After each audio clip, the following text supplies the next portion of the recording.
Assalamu alaikum wa rahmatullahi wa barakatuh.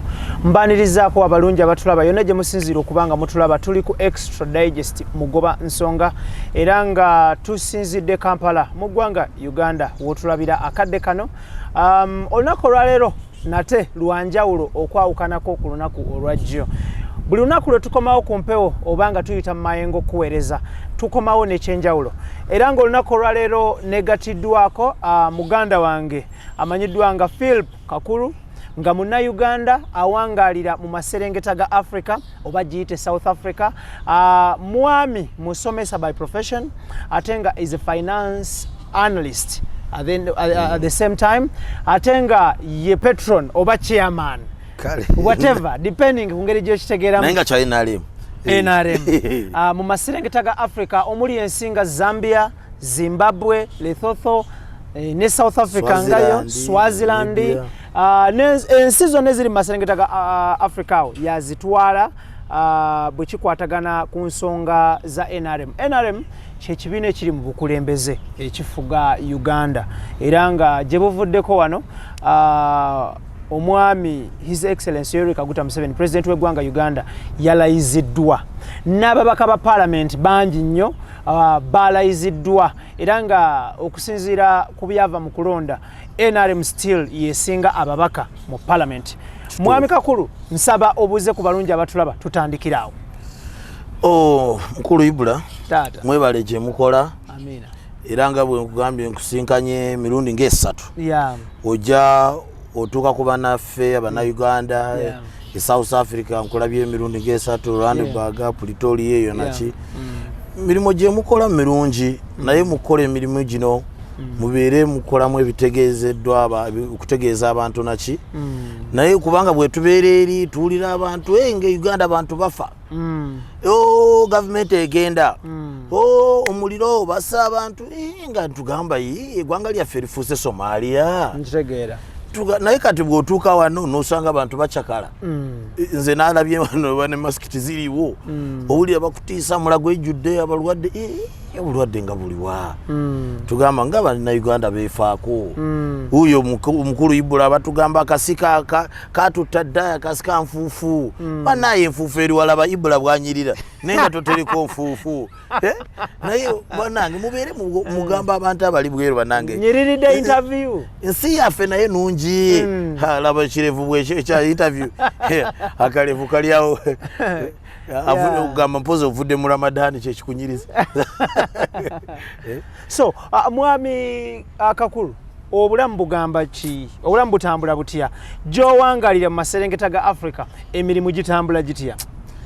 Emirimu tugezaako tibibadde birungi covid ono naye yatutawanyamuko abantu baffe emirimu gye bali bakola abamu tibitambula bulungi naffe gyennyini gyaffe nga bwolaba masomero baagalawo nitugulawo mpolampola in a phased approach naye bano bamu banaffe abakola emirimu gitali gimu na gimu abamu babajjako emirimu umanye amakampuni gagenda nga sente zikendeera kase enyingiza za kampani zakendeera ne basala abakozi kati ne basala abakozi kati nosanga nga abantu baffe eyo abamu si birungi naye tubeeramu you survive. Okay. Tweyanza nnyo tweyanze. Program eno etebwamu ssente aba Roast Coffee Academy abali e Najjanankumbi awo nga kava ku church y'aba Advent ngodda eri ku Saiza Stera. Otuuka ku church y'aba Advent awo waliwo ekikubo kiyingirako munda wakati ninyo ojja okubanga obasanga era nga kugamba Roast Coffee Academy batendeka ba baristas abakabi bekwate buli kimu kitambule bulungi ne ku Alwada Mall ku Airport Road UAE bakyaliyo ate gwe asabaze mali okuva China paka Mombasa company eri mu Sun Cargo Shipping Company gyekwate buli kimu kitambule bulungi bakusabalize mali etuukenge erikawerette nga teyina kuteteeganyizibwa kwonna. Ayagala okulabika obulungi nkugamba ekintu kiri kimu Niski Beauty Experts basange ku Plaza F2 ye room number omwaliro ogusooka bakukwasaganye mu ngeri y'endabika ate nga buli kimu kitambule bulungi bakola pedicure manicure nga kwotera ne makeup owakabi tuukanye n'omutindo gw'ensi yonna. Abasanika go basangibwa ku Arua Park ekizimbe 14 Plaza omwaliro gw'okubiri SF01 SF12 ze room number zimojja okubanga obasanga buli kimu kitambule bulungi. Tuli ne mwami Philip Kakuru nga muna Uganda awangalira e South Africa era nga musomesa by profession ate musajja munabi yabofuzi era nga ye patron wa NRM mu maserengeta ga Africa oba giyite southern part of Africa. Mwami Kakuru njala tutandike n'emyaka 5 gino gye tugenda egy'ekisanja kya NRM gy'owangalira e South Africa. Mulina nteekateeka ki okutuusa ku bannayuganda services? Omuntu bawulira ekigambo services ayinza okulowooza nti services zijja koma within Uganda, nti munnayuganda awangalira e South Africa, awangalira e Swaziland, Lesotho, Namibia oba Zimbabwe oba Zambia, ensi ezo zinamutuusaako services, which is not the case. Ne Tanzania mweri naye Sadaka. Yeah, actually ne Tanzania naye there are services, case in point, enanga muntu, passport, ebintu ebyo bikaluubiriza nnyo bannayuganda abawangalire bweru wa Uganda era nga bino buli abantu babemulugunya kivuga kidda eri government eri mu buyinza. Nali e South Africa nengenda ku embassy ya Uganda e South Africa nensisinkana Her Excellency Barbara Oundo Nekesa netuwayawayamu ku nsonga ya passport n'ennanga muntu nga byebintu ebimu ebisinze okunyigiriza bannayuganda. Agenda eyo okukuba ekyeyo, bw'atuuka eyo n'akuba ekyeyo n'aweereza akasente ne kayamba ekonomi ya Uganda. Naye ate kayamba n'abantu be. Thank you so much. In the due course eyokuba ekyeyo akatabo ne kaggwako ne yeewuuba ku embassy ne yeewuuba engatto ne zikutuka enjala ne ziva mu bigere. Ekintu ekyo mwami patron mwami Philip Kakuru atwala NRM mu Southern Africa, ekibiina kye kiri mu buyinza kigenda kuyamba kitya bannayuganda abawangalira eyo bagondezebwemu mu mbeera y'okufuna ennanga muntu n'obutabo. Olaba ensonga y'ennanga muntu n'akatabo ka buli munnayuganda tukifuula kya kibiina. Buli munnayuganda asaanidde okubeera n'ennanga muntu, ate asaanidde n'okubeera naki ne passport. Kati omanyi enanga muntu abantu banira babeera nga bajja e South Africa eyo through the embassy ne bategeeza abantu bajje beewandiikise. Era abantu abo abannayuganda abali mu South Africa bakimanyi bagenda wa mukulu Kibombo Chairman Moses Kibombo Sentebe bagenda wa Sentebe ne beewandiika, ate Sentebe ababeerawo nawe n'abawaki recommendation letter nti munnayuganda okubanga enanga muntu olaba na wano twawulira nga bazitwala Abasudani, Abanarwanda, kati ziteekwa kubawo omuntu amanyi nti ye gundi tubuulire wenyonyoleko ovaawa, oli w'emityana mu kyalo ki, osibuka wa, jjajjawo yaani, kitawo yaani. Otherwise bwe tuba tukoze ekyo ojja kulaba nti buli omu alina ki enanga muntu ye Uganda. Naye nga ekintu ekyo abantu ba immigration bajja ku embassy ne bakikolako. Ekyobutabo obutabo manyi kati twaleta e-passport. Kati baali bagenda ku implementinga mu embassies. Omanyi embassy weero eza Uganda abakola obutabo, it's Washington, New York, South Africa, London. Those zile embassy nga mukaaga si nyingi zikola obutabo across the whole world. Awawangira Abannayuganda okubanga ebyuma ebyo bya bbeeyi. So kati twali tukola passport zirenkadde. Kati embassy kye yabanyonyola ne bagamba because of e-passport kati bateekayo application zaabwe ku embassy nezisindikawo wa e Kampala. Era bakimanyi bwe bagenda ku embassy babatuusako sigamba nti bajja kujja beewube n'enamba ya embassy kweri nga ambassador bwe yakunyonyola. Kati ku bbaluwa eri ekuwa ekakasa ono IBRAH sekajja vaawa biki n'osindika ki n'omuntu omunnayuganda akurekomendinga nti mumanyi IBRAH nze nga so no yatakingako naki n'enanga muntu yo owulira n'enanga muntu yo n'ojatakingako. Kati bwebityo bwebikola. So ekyo kintu bali mu kukikola for the meantime kyali kigenda okubanga ate nayijjukira nti covid emazimu akamulamba bannange nga tibikola n'embazi yali nzigale twamala emyezi 6 ffe nga tukola waffe lockdown yatandika mu Maachi nga n'okutambula nga bwalaba abaana bantu bali stranded na biki so kati mu Maachi guno omwaka that's a full year nga tuli mu covid so naye nga obutabukataawo mpola mpola naye nga bigenda kutereera ekyuma tukirina nakyo kigenda kukozesebwa nga n'obutabo bagenda kuddamu babufulumize kuva epolitori aba dali nnyumyako ne bannayuganda ne bagamba nti waliwo ebyobufuzi bingi politics sakasi mungi mu kufuna passport ekintu ekyo oyinza kirambulula otya mwami Philip? Isi tuwali politics wamo si umanyi wali emboozi eno ebeera ku kabalaza emboozi z'amalwa emboozi ya kabalaza eyo bannange tugitwala serious oyinza okusanga n'omuntu tagendangako na ku embassy naye awulira nti waliwo nti eyo embassy wagendeka oba omuntu agambye nti oyo IBRAH mumanya muzibu naye nga tonnatukira IBRAH genda ku embassy obawe kye bakusabye olabe ogambe nti passport nkalu nti kizibu tuwali kizibu nammwe ebintu ebimu omuntu omu ayinza okubulya nga tomanyi kizibu kyafunye onina akugamba nti visa ya South Africa efunika kati n'omubuuza gwe wateekayo ebisaaniirizo buli kimu kirina emitendera bakadde baffe kati kisinziira katulabe case by case oli bwakugamba nti passport ziba nzibu walina ebyetaagisa bye bakusaba wagisasulira oli ajja kugamba passport ziteeka okuba na za bwereere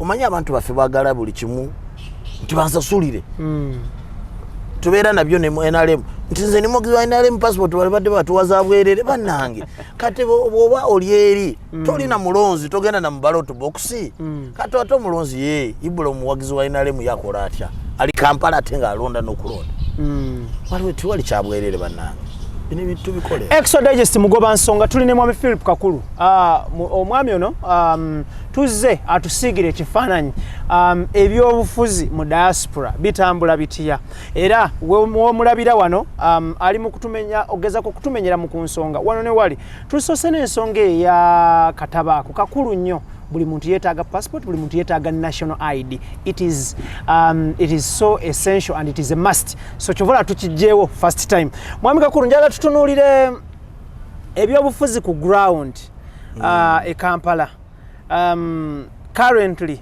abantu bagenda bahiilinga okuva mu byayitawo mu byaliwo case in point waliwo abaali bawagira UPC balukulwe ng'awagira UPC erosiwe wa UPC erosiwe n'awangulwa wa DP nasigala nga mwenyamivu mu mutima ne bagenda bahiilinga mpola mpola njagala tutunuulire mu diaspora abantu bajjumbidde at what percentage ebyobufuzi because tuyina kye tulaba ku social media ne wabawo kye bayita ground kati gwe njagala otunyonyole ground abantu bajjumbira bate ebyobufuzi ku ground eyo era singanga biba biwedde abantu basigala ba relatinga batya gwe bawangula ne yawangula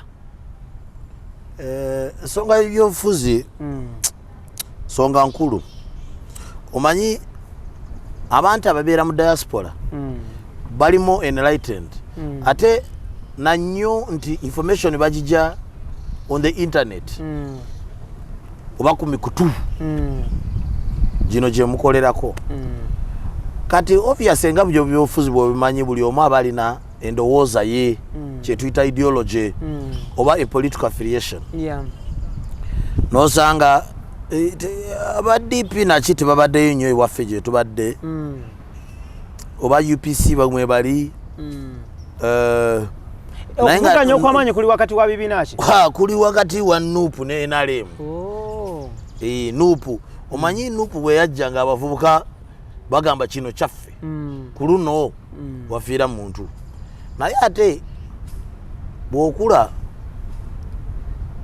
nti ofuuse omusajja nowewagula n'ofumbirwa tikikufuula nti ojja kuvuma kitaawo nti ebintu ebimu tuteekwa okuba appreciative nti waliwo NRM byekoze ki byekoze kati abavubuka abamu ffe ng'emyaka gyaffe abavubuka kanjogere ku saagala kwogerera abantu abakulu ffe ng'abavubuka waliwo engeri gye tulabamu ebintu nti abantu bonna abagamba change omusajja aluddewo lwaki waluddewo waliwo kayeekoledde waliwo kakoze kati okuvuganya w'amaanyi nnyo eyo South Africa kuli between NUP n'aba NRM ate nga bw'osanga nti bebamu balina emikwano gy'emikwano gyabwe bwe bawangaala babeera ku kabalaza babeera ku zigalagi babeera ku mmeraawo nga byebanyumya bitambuza obudde naye nga bye baali balaba nga nebimu omanyi politics ono bamusensationalizing nga bamukyusa omuntu ayiza okukwata ka clip wano nga tulwana ate nga tulwanye n'ateekamu kasukaali ako nga oluyimba bwe lugamba kati oli n'ateekamu kasukaali kati ebimu ffe bitutuukako eri biba biri mu ki kasukaali exaggerated exactly kati ne usanga ng'abaana bibacyankalanyamu obwonko gavumenti efuuse gavumenti ate nga si bye ebiriko ki ebituufu naye nga akalulu kawedde abaana bajja kuddamu bakolagane nga mu communities zaabwe nga bwe baali ki nga bwe baali before tweyanze nnyo tweyanzege nga tuvuddeyo njagala tutunuulire mukozeewo ki okupushinga agenda y'abannansi abawangalira emitala w'amayanja nabo okwenyigiranga mu kulonda kuno kati eyo nsonga nkulu ensonga eyo era nagizeemu ku UBC jjo era nakati ku NTV tugibaddeko nti ffe nga abannayuganda ababeera bweru w'eggwanga tukontributinga kintu kinene ku ggwanga lino in terms of mukuleeta abaana abo baleeta nsimbi abaana abo basupportinga ggwanga lyaffe by 2017 sente ziva mu bannayuganda bali bweru zaali zisinga sente Uganda zeefuna mu ku exporting ebintu byetunda ebweru eziva mu bannayuganda abawangalira ebweru zaali zisinga Uganda zeekola etunda bintu bweru nga mwotadde feeza diamond biki byonna mwanyi kofiti byonna nga bwebiri kati kikulaga nti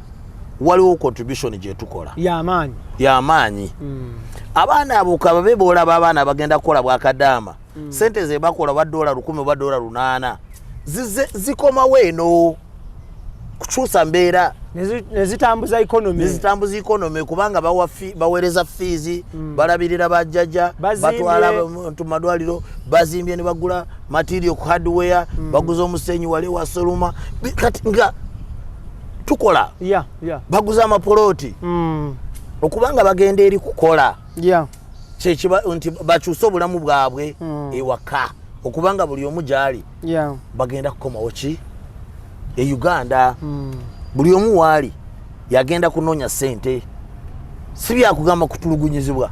Mwami Kakuru, ani asimbira project ye kuli, ani asimbira agenda ye kuli yokuba nti bannayuganda abali emitala w'amayanja tebalonda.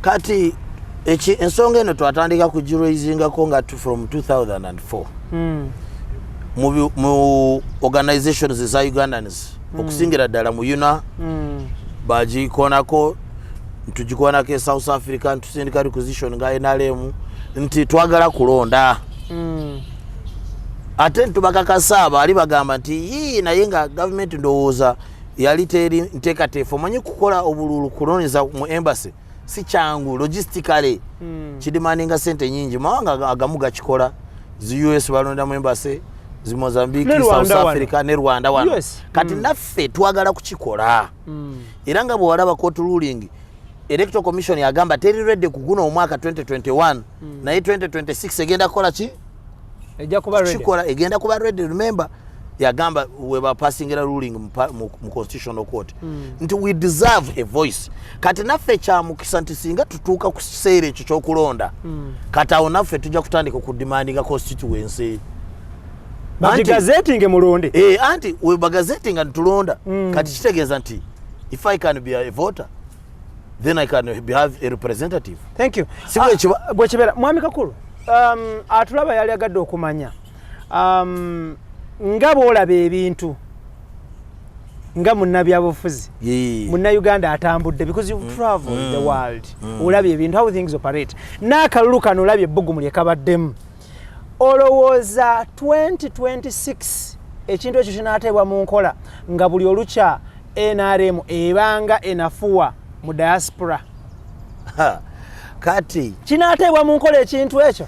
Yes, kigenda kuteebwa mu nteeka okubanga omanyi lwaki kino ekintu NRM mu diaspora tenafuwa erina abantu omanyi abantu ba NRM basirifu silent majority basirifu yes tebaleekaana ngenda kunyonyola nti nawano e Kampala wetuli oba e Uganda bw'ogenda n'otunuulira nti omulonzi wa NRM yaani y'omulonzi ali ku kyalo wa LC. The strength of the NRM party is based in the LCC system. And the strength of NRM its invisibility. Omanyi abantu ba NRM tebaleekaana nnyo tebabeera ku mikutu ekyo nakyo oba batono si batono omanyi the most invisible, the strongest organizations are invisible. Kati gwe Mossad bweyagala kulya kwesaawa eno sisulawo tosulawo n'afternoon naye buuza nti Mossad aliwa tomulaba Mossad is invisible. Owulira of all examples olesea Mossad naye bw'olaba FBI CIA wala baleekaana omanyi twagala okuleekaana ate bw'oleekaana n'okola impression nti oli munene. Kati kankuwa example bbiri waliwo ekintu kye tuyita the brain and the mind. You know, I don't know whether you will understand this concept. A doctor can operate the brain n'alaba nti wali mu brain tumor n'akulongoosa n'akasalawo n'akakiriyingako n'azaawo. But the mind is invisible. I get your point. The mind is the strongest thing of the brain because it sits on the brain. You can destroy the brain, but you cannot destroy the mind. If your mindset is focused on achieving something, no matter what the brain tells you, you will keep on going and win. Until you achieve it. Because it is the force behind the brain. Now, the invisibility of the NRM is it's in people, on the grassroots. So kati wano NRM ye mind. Ye mind. Brain yani. Abalowooza. Abalowooza. Bana baleekaana. Owulira. Bw'okubanga we can digest them, dissect and see the problem, pick the tumor and seal it again. Extra digest mugoba nsonga tuli powered by Roast Coffee Academy. Trainer Tiger yaguddewo ettabi wane Kampala najja nankumbi awo nga wakava ku church yaba Advent ngodde Entebbe.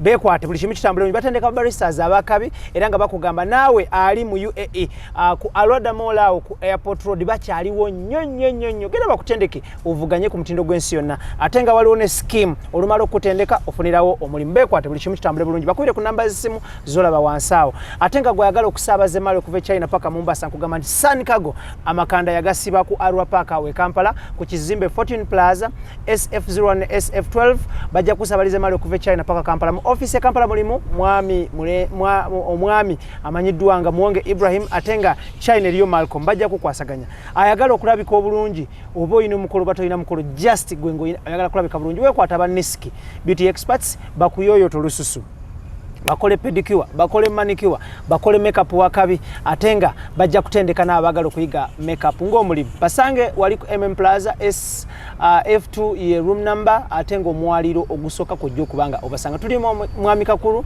nga ono ye patron wa NRM mu maserengeta ga Africa mu nsi ezo zonna zolabaawe ziri mu mukago gwa sadaka wonna yabatwala tuli naye wano mwami musomesa by profession. Ocha practicing obusomesa oba byendimu business yange ya masomero. Thank you. So mwami Kakuru njagala tutunuulire olwaleero luno mu mbeera gye tulimu eyo bebufuzi bwe bamala okulonda MP kiba tekiwedde gye kiggwera ye speaker omukubiriza w'olukiiko olukulu olwo ye chairman waabwe. Yes atwala olukiiko olwo olufuga eggwanga. Njagala tutunuulire bannayuganda abawangalira emitala w'amayanja n'abawangalira kuno baali badde beetaaga speaker kikaaki era Uganda yali etaaze speaker kikaaki okukola policies nga zisobola okujjuna bannayuganda. kati fenga ababeere bwera ba diaspora speaker gwe tunoonya ensonga zaffe zobadde otugamba otunyonyola nti tubadde nazo ffe twateekayo ekiwandiiko nti twetaaga naffe kubeera ne MP nga diaspora. That is good. Kusinziira contribution gye tukola mu ggwanga. Speaker gwe twalyagadde speaker atuwuliriza nti ensonga zaffe baziwulire. Lwaki tugamba nti twetaaga constituency? Olaba bw'ogenda kulaba buli constituency waliwo nidizaayo omuntu waayo zategeera. Tulina ababaka baffe abavudde mu diaspora ne bajja mu parliament. Kuguno omulundi at least tulinayo Comrade Poloti owesoloti, tulinayo Kefa Kiwanuko we Mubende, bonna bawangalidde ebweru bamanye ensonga zaffe. Naye naffe tugamba nti aba disabled balina ki speaker, abakyala balina, abavubuka balina, n'abakozi balina, n'amagye galina. Kati batugambye nti abantu abakulu nabo baatagaki the elderly nabo bawabadde. Kati bonna balina contribution gye bakola society. Kati ffe lwaki kusinzira bye tukola nga abebweru lwaki naffe tebatuwaayo ki constituency nti tufune atukiikirira bw'aba nti amanye ensonga z'omwana ali China ziri zitya, ensonga z'omwana ali Dubai Kadama, ensonga z'omwana ali London, nti naffe tube tumanya nti ki ensonga zaffe bw'oba ogamba nti passport waliwo ayigenda kubeera ku flow nti diaspora is presenting an issue through a voice. Remember omukulembeze w'abantu MP abeera the voice of what? Of the people. Because all we do we erect voices of mitwalo 10 gwe tukulonzo ba mutwalo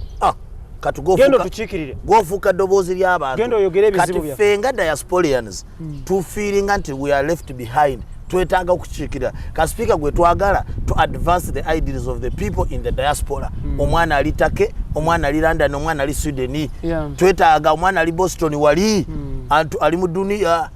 Ffe tubeera mu struggle bannange. Eyokunoonya ensimbi si kyangu. So kye tubeerako twagala speaker anaabeera naffe. Tweyanzege. Njagala by the way nga tetunagenda wala njagala kwebaza about call ya President Museveni towards contribution towards the pandemic. Obubaka bwo bwatuuka TV zonna ne ziraga obubaka bwo bwe waweereza mu OPM over 20 million Ugandan shillings. That was very good. Tubeera n'abantu baffe mwebale bannange okubanga ate sinze zeka bw'olaba families bwe zali struggling buli mu diasporian waali yasindikirako omuntu we emmere mu biseera ebyo. Tumanyi nti abantu baffe bali tubakola ate nga balina obwetaavu. Kati obwetaavu obwo era twabasindikirako. Kati ojja kusanga nti buli muntu eyali bweru on an average asindika $10 kutaasa abantu be. Kati ekyo kikutegeeza nti diaspora twakola mulimu munene. Kati bw'olabira amawanga agamu agafa nga Zimbabwe okimanyi nti basurvivingira ku sente z'abantu abazimbabwe abali bweru. That's how they hold the economy. Sente zino zetusindika ojja kusanga on an average nga bw'olaba nti 2017 we were the biggest direct foreign investment. Okubanga ffe tututya nti bya politics tuzimba nyumba osindika sente waka. Mama wo mulwadde oli ajja kusindika pound 10. Era kakabe n'akalulu kayinale mu kano olaba twajja ne tuleka mu sente ntukolera obululu abo kuwagira abantu baffe. Abaana ba diaspora bagende Soroti ne bakola akalulu, bagende Mbarara ne bakola akalulu, bagende Mubende ne bakola akalulu. Kati ezo sente ze twateeka mu ssebo wane South Africa abaana bavuga emmotoka over 40 vehicles. Tujja kukola akalulu era twakola impact ate ne ba MP be twanoonyeza bonna bayitamu nga diaspora. Tweyanzeke. Njagala tutunuulire issue y'abavubuka, the youth constituting a big percentage of the world's population. Mu buli nsi Uganda bavubuka biggest number. Buli nsi the youth constitute a biggest percentage of the population. Muina nteekateeka ki eri abavubuka ebya affecting abavubuka ne mindset y'abavubuka eno mugenda gitakolinga mutya? Kati olaba ensonga y'abavubuka eno kanjitandike bwento manyi Uganda tulina okubugumirira and ensonga y'abavubuka nungi and nze ng'omuntu I always say nti abavubuka batulaze kabe n'omwana ono gwolaba munaffe omuvubuka Bobi Wine yazze ogwemwa Honorable Robert Kyagulanyi yaraze abavubuka nti mulina okyetaago ate namwe alaba nti we can do what naye waliwo engeri byetukola ng'abavubuka byetukola mu bukyamu nitwagala okwonoona waliwo nga bwe nagambye ebintu bya social media twagala kubigana ffe tubifuna ku mikutu waliwo twalaba abaana abakuba abantu abambadde yero ne babakuba ku street ebintu ebyo tubyatuyisa bulungi kati if we are the next generation how are we behaving how are we fine tuning ourselves atukufuula muvubuka omanyi bagamba nti bw'oba okuze ebbega terisinga mutwe tu appreciating nti bana bwa muzeeyi baffe tukyabeetaaga kubanga waliwo bingi bye tugenda kubyeyigirako ate tugende mpola mpola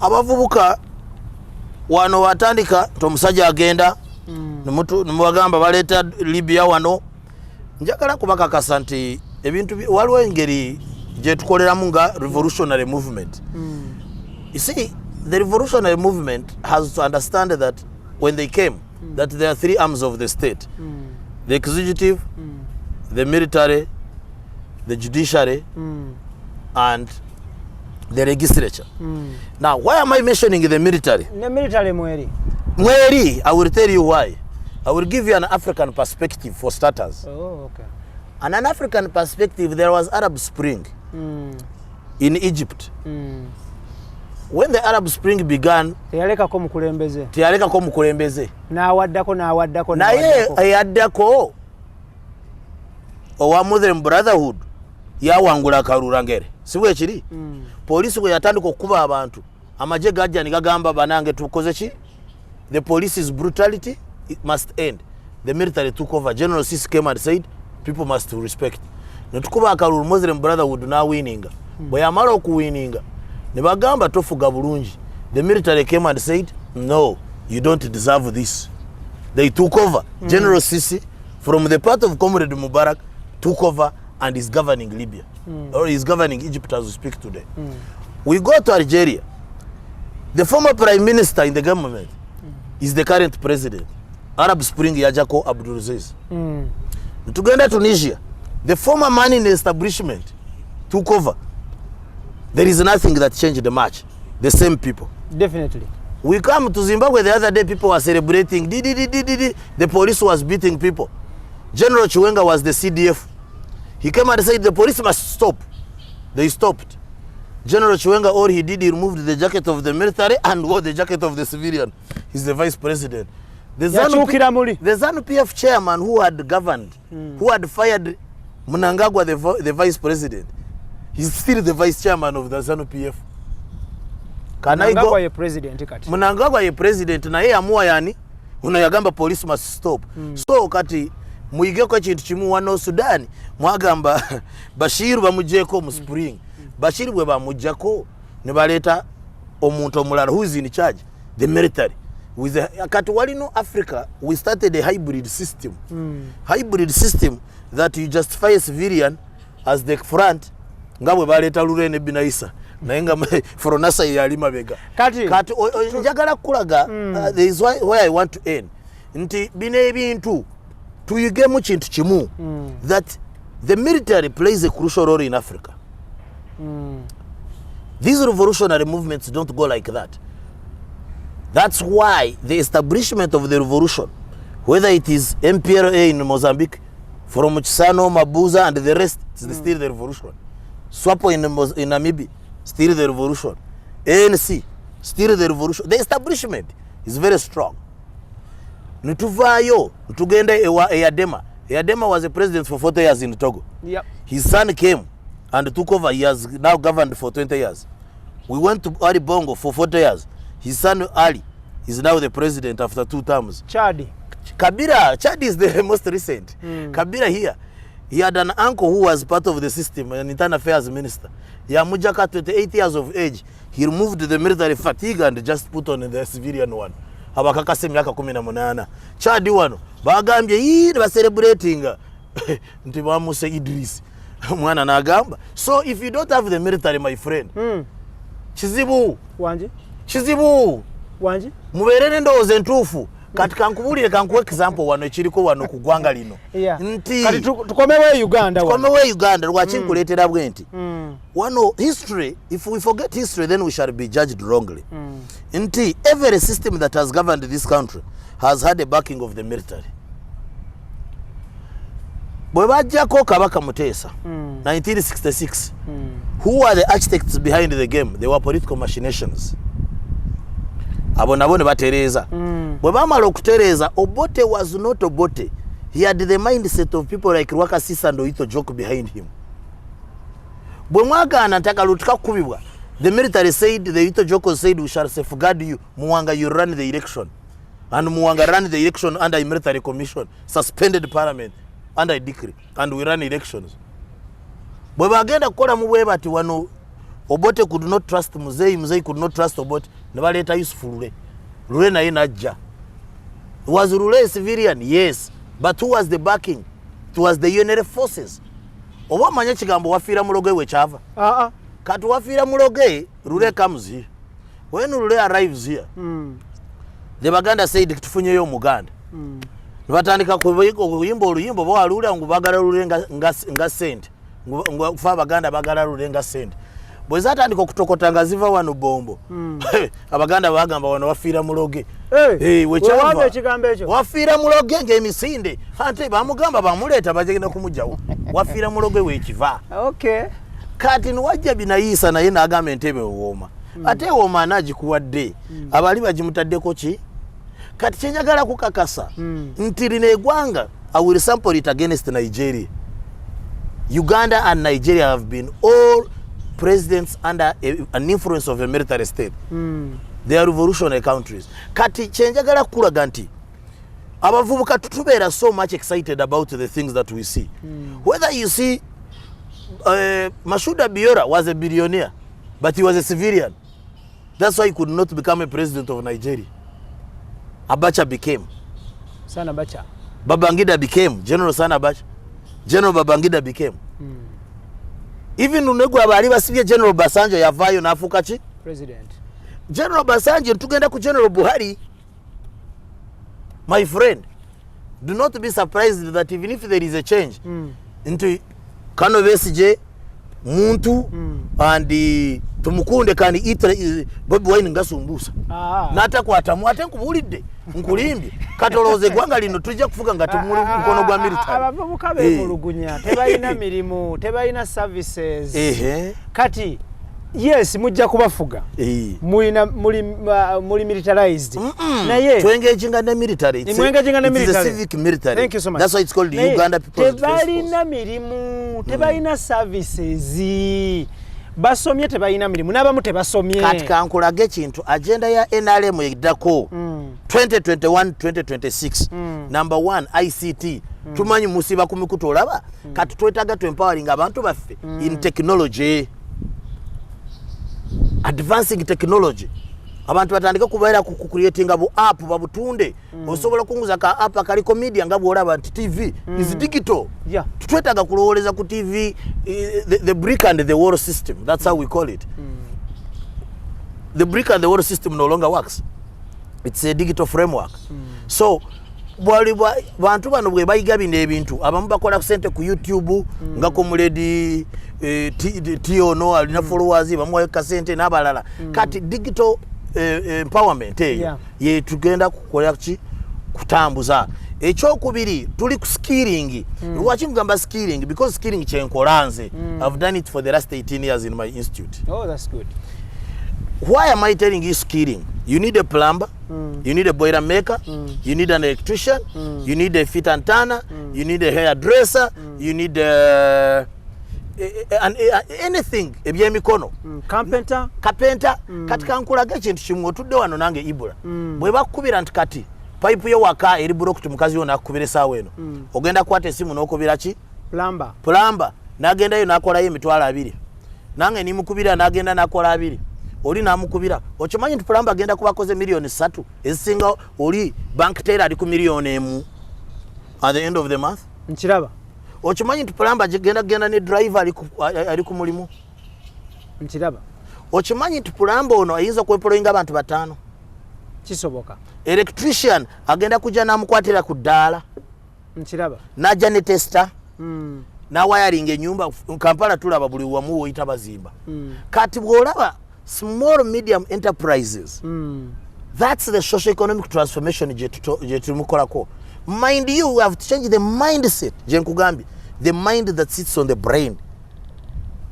The mindset has to shift. The paradigm shift of the mindset of Ugandans has to shift to not to think that everybody must go to university and get a job and sit in an office and put on a tie. I can create my own job. Okay.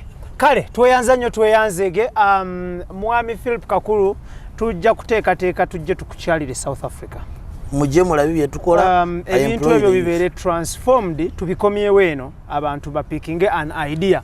Naye nga tetunnasiibula njagala mukwano go atwegatteko ko wana atubuuzeeko Dr. T, you subscribe to the same political party. Oh, and even subscribe to the same political party. Because if Museveni is the ruler, he rules you and even Bobi Wine. Buza kubatulaba. Sibatemba gasachi. Nze chemba gamba. The man has been right. In developed countries, every person who turns 20 goes to the military, like Israel. Because you can't win the world when you are a civilian. That's why Museveni challenges you. Because Museveni comes in many forms, as a rebel, as a spy, as a military man. Museveni does not sleep. Mamukera kula buzanyo bwabuke ne muhebaka ne muzuke encha mufune sente. You have to be a person who is militarized, because the world does not know you as a civilian. A civilian eats matoke only. Mwami Kakuru nsaba omumbulizeeko patroni wa NRM mu maserengeta ga Africa n'ensi eziri mu mukago gwa Sadaka. Nze nkwagadde nnyo. Bwe namala P7 26 my mom told the all parents nti owange mutwala mu technique. I went to Lutungu Community Polytechnic Kisozi for 5 years. Ngolo osoma ki? Building and construction. I can ask you questions. What is boarding and holding? Sirero. Zoro kubuze changu. What is fine aggregate? Sijimanyi. What is cost aggregate? Sijimanyi. What is cement? What are binders? Hey! Hey, kalikitegeza bano bayita mu secondary. Basoma theory. Theory. Obulamu nakugamba.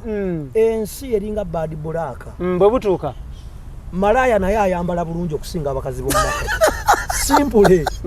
Kati if you come Museveni tumujjeko tulete Bobi Wine. Obanga agobye shiba no wasavinka jonna migunju. No difference. Lwaki tetukuta? Era ze kyembaga kilatonjagaza kiwano wannyo.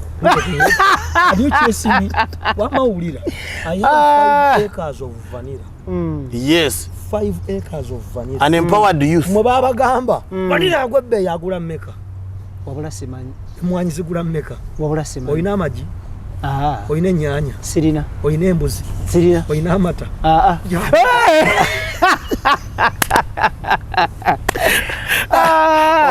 Kati omuwulire Dr. T agambye alina vanilla. Kati vanilla yali badde alowooza ku nsonga ey'akatale kyabuuza President Museveni kati oyo sigamba nti oli youth oze n'engalo njereere amubuuza ki? Akatale kaliwa nalimye ebintu bya IT skills training and markets. Uganda will move to a different generation. Why IT? We are in the 4th industrial revolution. That's the agenda of the of the economic forum. Kati waliwo bwe ba minister baba MPs ne baba na iPad bali tubamanyi nawo kunyiga. Ojukira? Kati if an MP doesn't know, so we need to train people. Kati when we have the next IT, generation. The next generation. Okubanga olaba ne COVID eno bweri. Singa tubadde ne centers nti waliwo center kayunga abaana basomera ku TV at a digital platform. Olowooza abaana syllabus yali badde tugenda mu maaso nayo. Bali genze bugenzi mu maaso. Electronically katukwasa buli mwana ng'omuwaki a device. Nga tusoma. Tuwetaaga a brick and the wall. It's costly to have to build a school. It's not about the brick and the wall. Wano betulaba basomera wansi w'emiti mu byalo eyo. You don't need that. We can equip them to increasing infrastructure and connectivity of the cable network tusange nti yonna Uganda eri connectively what on the digital platform, fiber optic, internet cheap. Tusomesa abaana, we advance technology. They start thinking, innovating. That's the future. Okay, kale tweyanziza nnyo mwami Philip Kakuru. Tetugenda kubanga tusukkawo olunaku olwaleero. Obubaka bw'obusembayo eri abavubuka bannayuganda okutwaliza wamu abawangalire Uganda n'abali emitala w'amayanja. The three category of people. Njagala wampeera obubaka obuliwo kiri nti the youth we must remain steadfast and focus to empower ourselves. Makerere held a graduation, the 71st graduation ceremony, and many other universities across Uganda are going to graduate. We are going to be about what, 300,000 Ugandans. How many people can be accommodated in public service? My message is, let's empower ourselves through the small medium enterprises. SMEs tugende mu b'emyoga baba mugende mu SACCOs baba we sente mutandike kulima vanilla mutandike kukola bwoba oli plumber ogule plumbing tool and you do something for yourself. Bwoba oli muzimbi tuwetaaga office kuzimba nyumba ya IBRAH. Bwoba oli wa masanyalazi tuwetaaga office kukola masanyalazi gachi ga Philip. Bwoba oli wachi, so ebyo byenjagala skills, the mindset shift of being employed in an office to a self-empowerment office, because enoje tubeera ebwerewe Uganda, it is that private sector is the biggest employer in most of the developed countries. Big corporations, Amazon, Microsoft, talk about them. They employ huge numbers of people. Talk of Anglo Gold in South Africa, Anglo Platinum.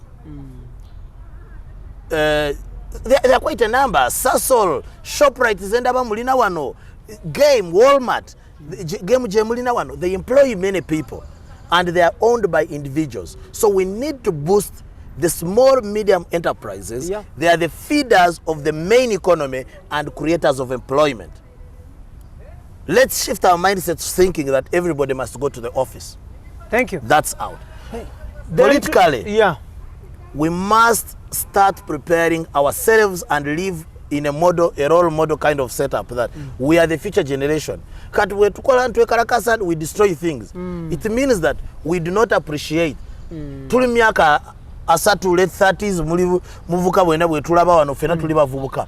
Kati bwe tubyonona tunaabawanga tuli myaka 8 in the next 40 years. Obate wali. Tuwali kati naffe kye bagenda okutukola bw'okuba mwana nga bw'okuba mama wo ng'omwana alaba alikuba mukazi we malidde. Kale extra digest mugoba nsonga tetugenda kubanga tusukkawo. Tukwebazizza nnyo okutufisizaawo akadde mwami Philip Kakuru n'owayamuko naffe.